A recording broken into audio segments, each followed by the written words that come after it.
Do you take any blame for inflation, Mr. President?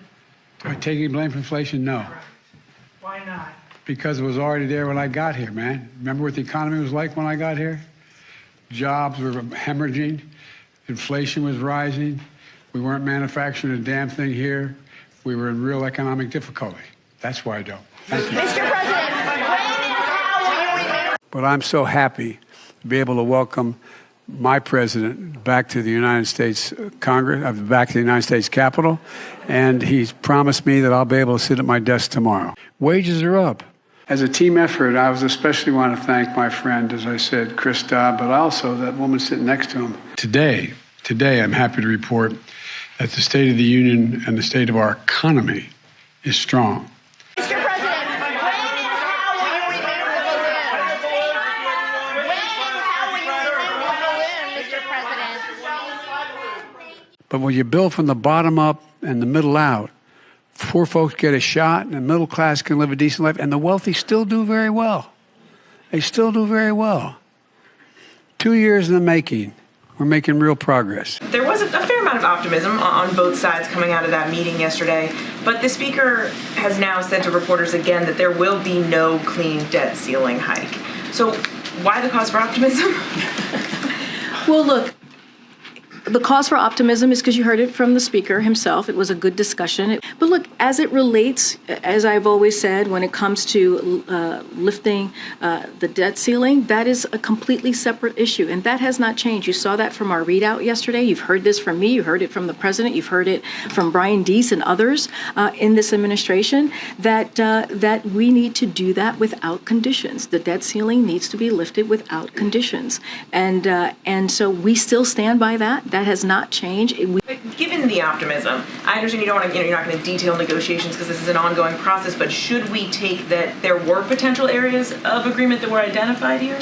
I wouldn't. Look, I'm not going to speak for the Speaker. I'm certainly am not his spokesperson, but President Biden, what the President has said, he's been clear on the debt ceiling.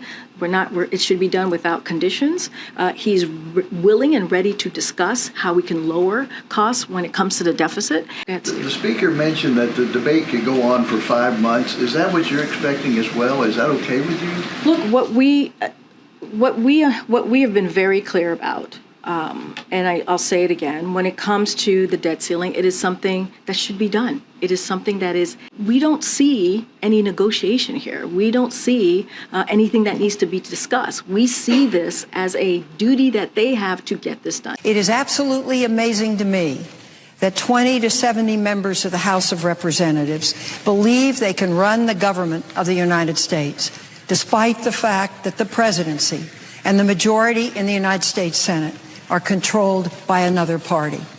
Essentially, they appear willing to allow this great nation to default rather than compromise and reach a practical solution. My colleague from Kentucky is right that in Washington we need to make the tough choices, and we need to face them with a sense of consensus and compromise. An all or nothing approach to the budget isn't going to work. I very strongly believe there is a solution and that reasonable people can work it out. And I hope the leadership of this body will talk with the leadership of the other body. So would have to go back to the team to get you a number to see exactly where we are with that database. Don't have that number in front of me. Pardon me.